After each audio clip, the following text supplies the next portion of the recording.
Përshëndetje të gjithëve, mirë se erdhët në edicionin informativ të orës 17. Presidenti Amerikan Donald Trump ka zyrtarizuar në Davos krijimin e Bordit të Paqes të udhëheqësve ndërkombëtar, një nismë që synon ndërmjetësimin në konfliktet globale dhe forcimin e stabilitetit ndërkombëtar. Presidentja e Kosovës, Vjosa Osmani, ka nënshkruar kartën e Bordit të Paqes në prani të presidentit të Shteteve të Bashkuara të Amerikës, Donald Trump, duke përfaqësuar Republikën e Kosovës në këtë nismë ndërkombëtare për paqe.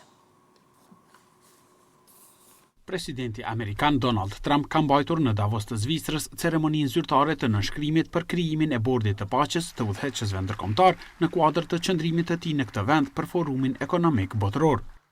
Në këtë ceremoni, Republika e Kosovës është përfaqësuar në këtë iniciativë ndërkombëtare për paqen nga presidentja e vendit Vjosa Osmani, e cila ka nënshkruar kartën e Bordit të Paqes në prani të presidentit të Shteteve të Bashkuara të Amerikës, Donald Trump. Në fjalimin inaugurues, presidenti Trump deklaroi se sipas tij, gjërat me të vërtetë po qetësohen në skenën ndërkombëtare, duke përsëritur pretendimin se administrata e tij ka kontribuar në përfundimin e 8 konflikteve të mëdha. Ai shtoi se vetëm një vit më parë bota ishte në zjarr, ndërsa shumë njerëz, sipas tij, nuk ishin as të vetëdijshëm për shkallën e krizave globale.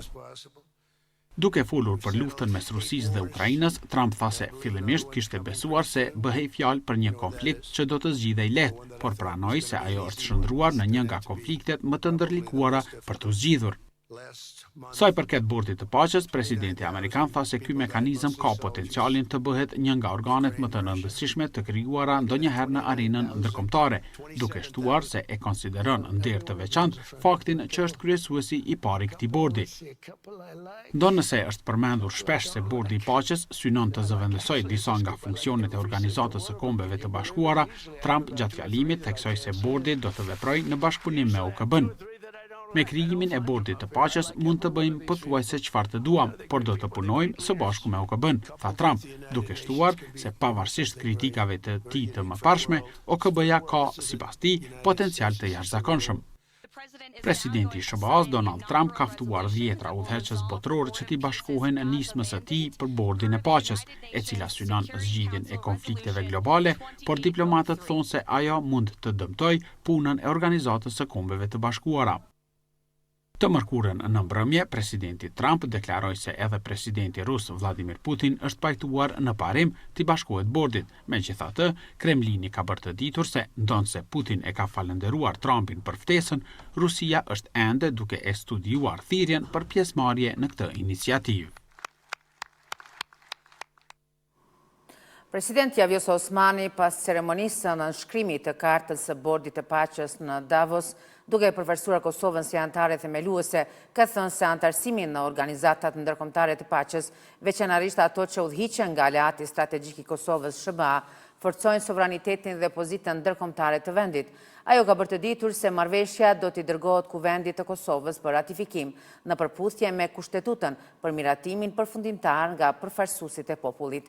Osmani ka falenderuar presidentin Trump për lidershipin e tij dhe për ftesën që ajo ta përfaqësojë Republikën e Kosovës në këtë moment historik.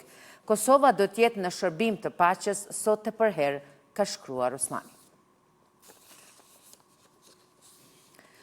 Kryetari i Lidhjes Demokratike të Kosovës, Lumir Abdigjiku, ka vlerësuar përfshirjen e Kosovës në një iniciativë ndërkombëtare për paqen të udhëhequr nga presidenti i Shteteve të Bashkuara Donald Trump si një moment historik që te kalon lajmet e përditshme. Ai tha se në një botë gjithnjë më të ndjeshme dhe të paqëndrueshme, çdo bashkëpunim me Shtetet e Bashkuara forcon sigurinë kombëtare të Kosovës, thellon aleancat strategjike dhe e vendos vendin aty ku i takon, në anën e paqes dhe aleancave të drejta. LDK-ja mbështet këtë hap drejt një kapitulli të ri dhe e konsideron këtë si një arritje historike që reflekton sukseset kombëtare të Kosovës dhe për të cilat mund të mburemi të gjithë, ka thënë Abdigjiku.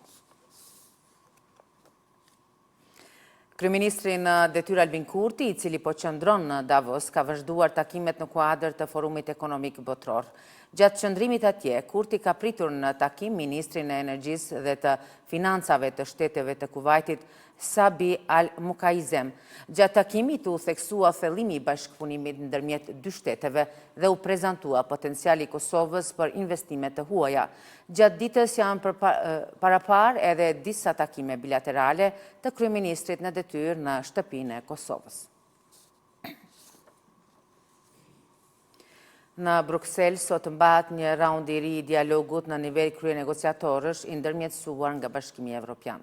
Sorensen ka zhvilluar takim me kryenegociatorin kosovar Besnik Bislimi dhe në këto momente është duke mbajtur një takim i njëjtë me kryenegociatorin nga Serbia Petar Petković. Ende nuk dihet nëse do të ketë takim trepalësh. Sipas zburimeve, Besnik Bislimi dhe Petar Petković do të diskutojnë për zbatimin e deklaratës për të pagjeturit, të cilën e kanë miratuar kryeministrin e detyrë Albin Kurti dhe presidenti i Serbisë Aleksandar Vučić në maj të vitit 2023. Ky është takimi i parë për si vjet dhe vjen menjëherë pas vizitës që emisari evropian për dialog Peter Sorensen zhvilloi në Prishtinë dhe Beograd javën e kaluar. Ecim Tuti, antarët e Komitetit për Punë të Jashtme të Kongresit Amerikan kanë votuar për të quar përpara projektligjin i cili kërkon sekretarit Amerikan të Shtetit ta përgatisë një raport gjithëpërfshirës lidhur me trajtimin e pakicave etnike në Serbi, posaçërisht të shqiptarëve etnik në luginën e Preshevës. Kryetarja e Preshevës, Ardita Sinani, tha se nga Capitol Hill u dëgjua zëri luginës qartë e fuqishëm. Serbia po vazhdon shtypje sistematike ndaj shqiptarëve të luginës së Preshevës. Kjo nuk duhet të ledhatuar nga faktori ndërkombëtar dhe me rastin e djeshëm me veprimin e Komitetit të Jashtëm për Politikë Jashtme, kryesisht me iniciativën e senatorit Self, po tregohet qasja e Shteteve të Bashkuara të Amerikës që Serbi nuk duhet ledhatuar, po duhet dëshkuar, duhet sankcionuar dhe të mirën masa konkrete për të stopuar pasivizimin e adresave, por edhe shtypje sistematike ndaj shqiptarëve të luginës së Preshevës. Ambasadori Gjerman në Kosovë, Reiner Rudolf, ka vizituar 4 komunat veriore të vendit, Leposavić, Zveçan, Zubin Potok dhe Mitrovicën e Veriut. Në njoftim thuhet se ambasadori Gjerman ka biseduar me kryetare të rinj lidhur me sfidat aktuale dhe perspektivën e ardhshme. Një shkëmbim frytëdhënës me kryetaret e sapo zgjedhur dhe ekipet e tyre mbi sfidat aktuale dhe perspektivat së ardhmes, thuhet në njoftimin e ambasadës gjermane. Kosova bëhet me skaner të ri i cili do t'i përforcoj kontrollet në pikën kufitare në Merdar. Në ceremoninë e inaugurimit të këtij skaneri që Kosova e mori si donacion nga Shtetet e Bashkuara të Amerikës, u tha se rritja e sigurisë mbetet një nga prioritetet kyçe të institucioneve të Republikës së Kosovës.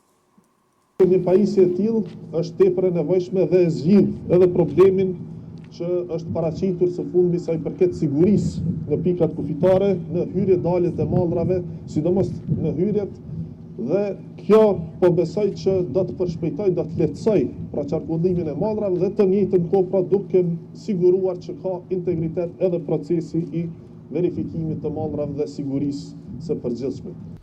Siguria e kufirit përvojë një shtyllë themelore të sigurisë kombëtare dhe të funksionimit të plotë të shtetit ligjor. Në një kontekst të ndryshimeve të mëdha dhe të shpejta globale dhe të rritjes së rreziqeve të sigurisë, ndërtimi dhe fuqizimi i kapaciteteve të reja kufitare janë të domosdoshme për garantimin e stabilitetit dhe forcimin e aftësisë së institucioneve tona për të përballur me sfidat bashkëkohore. Ky është një shembull tjetër i partneritetit të fortë ndërmjet Shteteve të Bashkuara dhe institucioneve të Kosovës, përfshirë doganën dhe policinë kufitare.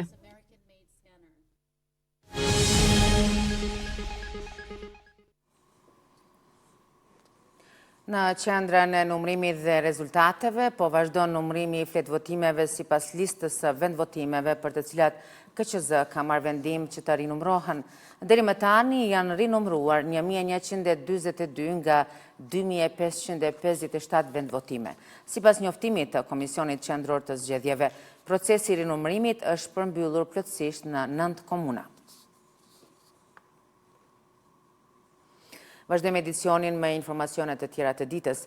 Është ngritur aktakuza e parë në lidhje me zgjedhjet e 28 dhjetorit. Njoftimi u bë nga Prokuroria Themelore e Ferizajt. Sipas aktakuzës, më 28 dhjetor të vitit që lan pas, në një qendër të votimit në qytetin e Shtimës, një person kishte dëmtuar materialet e votimit lidhur me zgjedhjet për Kuvendin e Kosovës. Me këto veprime, sipas prokurorisë, janë përmbushur elementet e veprës penale për të cilën është ngritur aktakuzë. Prokurori i shtetit thekson se të gjitha rastet e mundshme që kanë të bëjnë me procesin zgjedhor të 28 dhjetorit do të trajtohen me prioritet. Me homazhe pranvareve të heronjeve të familjes Jashari është shënuar 28 vjetori i sulmit mbi familjen Jashari në Prekaz. Kryetari i Kuvendit Dimal Basha dhe kryeministri në detyrë Albin Kurti kanë kujtuar sot sulmin e dytë ndaj familjes Jashari, duke e cilësuar një nga ngjarjet më domethënëse të rezistencës shqiptare kundër regjimit serb. Homazhe në Prekaz kanë bërë edhe organizatat e luftës së ushtrisë çlirimtare të Kosovës, të cilat thanë se sulmi i dytë në familjen Jashari nga ushtria e policia serbe i parapriu epopesë së ushtrisë çlirimtare të Kosovës, sakrificës e qëndresës së tyre për liri. Gjithë dëshmorët e kombit meritojnë për çdo ditë më respektu, jo vetëm këto ditë, por për çdo ditë më respektu dhe është pak një na duket. Ne dimë se familja Jashari prej vitit 1990 deri në ramin e tyre kanë flu çdo sen, jo vetëm pasurinë, por jetën e tyre që kanë për këtë vend, sidomos me 22 janar të vitit 1990 jam plagosur dy vajza Bacitrifat, edhe Homz jam plagosur, njëra sot është dëshmore këtu, kemi Selvetin e kemi edhe dëshmore. Sot kemi marrë me nderu ata që s'u thyn kurr, pas asnjë sulmi, as aty të parit, as dytit, po edhe aty të tretit që ndodh tani në 6-7-8 mars. Prandaj sot jena marrë me nderu kryekomandantin tonë legjendar Adem Jashari, familjen Jashari dhe gjithë ata që rezistuan sulmin e Serbisë.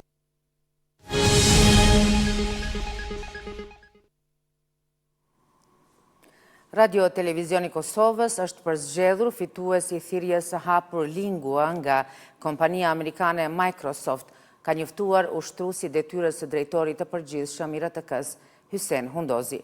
Ai ka theksuar se mbështetja totale e projektit kap shumën prej $106.000 amerikan, prej të cilave 48.000 janë në vlerë financiare, ndërkaq 58.000 në kredi teknologjike të Microsoft Azure. Sipas tij, qëllimi i projektit është përpunimi digital i të dhënave audio, video dhe tekstuale të RTK-s në gjuhët shqipe, serbe, bosnjake, turke dhe rome. Projekti do të realizohet në bashkëpunim të ngushtë mes RTK-s, Microsoftit, gjuhëtarëve, organizatave dhe ekspertëve të inteligjencës artificiale në vend dhe jashtë tij.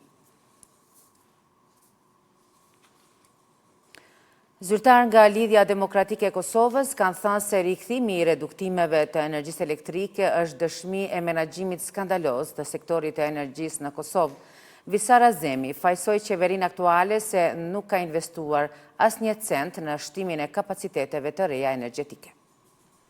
Rikthimi i reduktimeve të energjisë elektrike është dëshmi e qartë se keq menaxhimi dhe menaxhimi skandaloz i këtij sektori të energjisë në Kosovë ka ndodhur që disa ditë të fundit. Kjo qeveri e territ nuk ka investuar asnjë cent në shtimin e kapaciteteve të reja energjetike, ndërkohë që ka shpenzuar më shumë se 1 miliard euro për gjatë tërë mandatit të saj për import të energjisë elektrike nga shtetet tjera. Për të ardhur në këtë situatë absurde, ka vetëm dy shpjegime të mundshme. Ose kemi të bëjmë me parësi dhe keq menaxhim të plot në qeverisje, ose kemi të bëjmë me kapje të sektorit të energjisë dhe hajnis të organizuar nga mafia energjetike në krye me Martin Berishaj e Vuk Hamovicin. Ekipeve të zjarfikësve në Kosovë u janë shtuar 21 anëtar të rinj, të cilët kanë përfunduar me sukses trajnimin profesional 20 javor.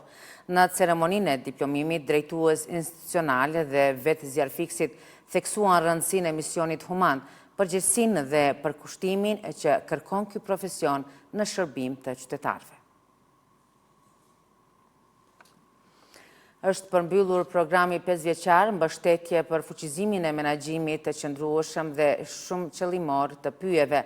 Program ky i Bashkimit Evropian dhe Ambasadës së Suedis, implementuar nga Organizata e Kombeve të Bashkuara për ushqim dhe bujqësi për ruajtjen e pylltarisë në Kosovë. Pjesëmarrësit thanë se pyjet e Kosovës janë aset strategjik kombëtar.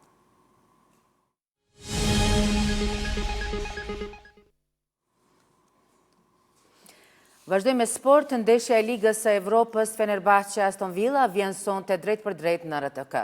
Ky duel nis në orën 18:45 dhe i takon xhiros së 7 të këtij kompeticioni.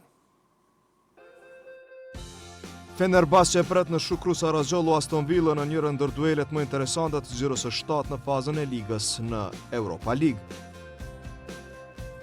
Ekipi vendas është duke kaluar një formë shumë të mirë pasi që i ka fituar secilën nga 4 ndeshjet e fundit zyrtare. E në anën tjetër, Aston Villa të paktën e ka të garantuar një vend në fazën e eliminimit direkt, pasi që ka vetëm një humbje dhe 5 fitore deri më tani në fazën e ligës. Momentalisht, Aston Villa e zë pozitën e 3 në klasifikim. Sa i përket mungesave të ekipit turk, nuk do t'jenë në dispozicion të trajnerit Szymanski, Genduzi, Brown dhe Merjan, ndërkohë të ekipi anglez do të mungojnë mesfushorët Barkley, Kamara dhe Onana. Sa i përket historikut të përballjeve direkte, këto dy skuadra në Evropë janë takuar në vitin e largët 1977. Atë botë Aston Villa i pati fituar 2 duelet, 2-0 dhe 4-0.